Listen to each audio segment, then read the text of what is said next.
Hey guys, so I want to go over the amendment to the buyer tenant representation agreement.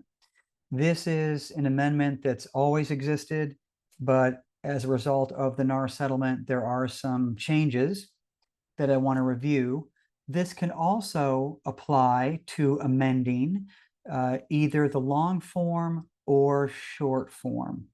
Okay, so you can use this for either.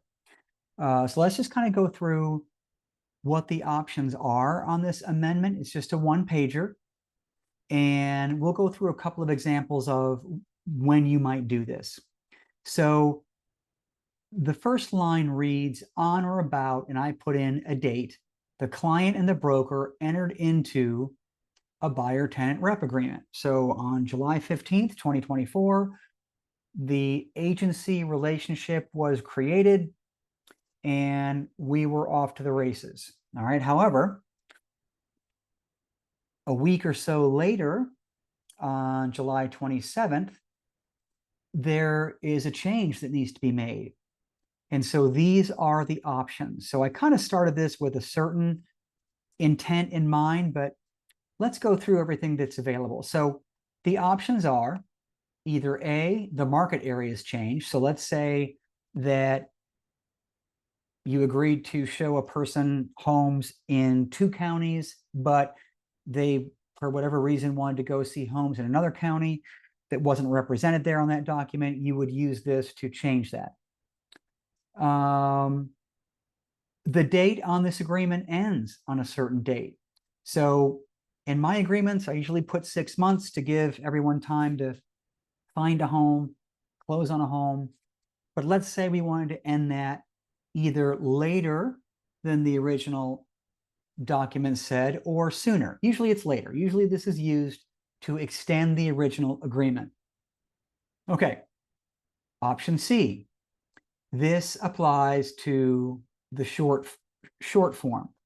So let's say that you did a short form buyer's rep for somebody. The option is broker's obligations in paragraph 5 is changed to either what it is or what it is not. So if you started as a short form when you only did showing services and you wanted to change that to full service, you could. Why would you do that? Because maybe you took a client around to show a bunch of homes and you charge $750 for that, but they fell in love with the home and they want you to put in an offer. Well, you can't do that with a short form representation. Okay. So you have to change it. Or C2, client does or does not authorize broker to act as an intermediary. Okay. Or what is the more common reason you'll use this amendment is to change the compensation agreement. So if the example is you've put in 3% as your fee in the original buyer rep agreement, remember, you can't accept anything more than that. So let's say that the buyer finds a home that is only paying you, the buyer's agent, 2%. Well, you're going to have to go in and amend that original buyer's rep to reflect 2%, which is what I've done here. Okay. And if it were a lease, you'd come down here and do that. Or in paragraph E, let's say, or option E, let's say that that client went to go look at a new construction home and that builder is offering you a $4,000 bonus. Okay.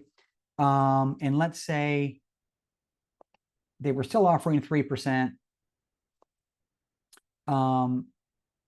But so this didn't have to be amended, but what you did have to amend is this new arrangement where the builder is going to give you an extra $4,000.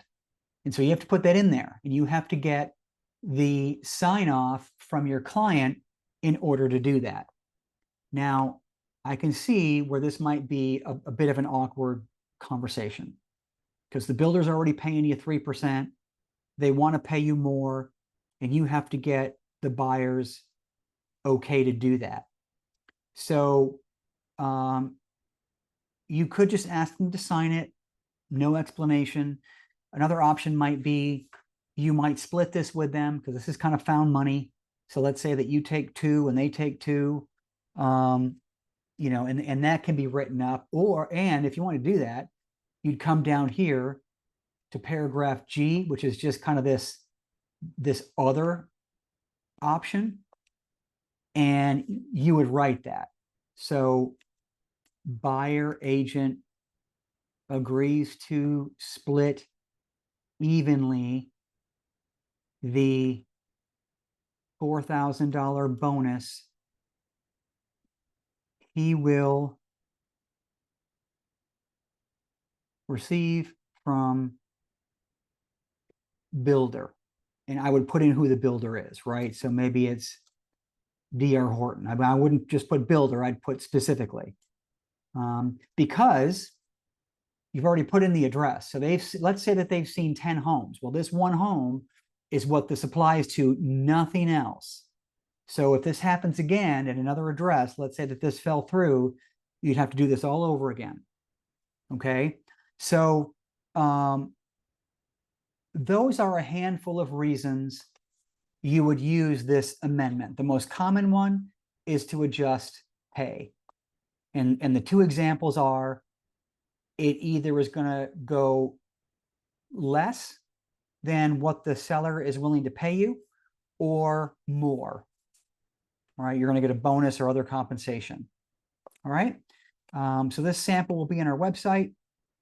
If you are calling from outside of White Rock Realty, I am more than glad to send you a list of these samples along with a comprehensive list of all the forms and contracts that you would need in Texas for a listing, for a buyer, for a lease, and a condominium.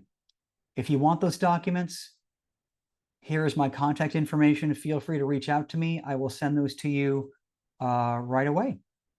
So that concludes the video on the buyer's rep amendment.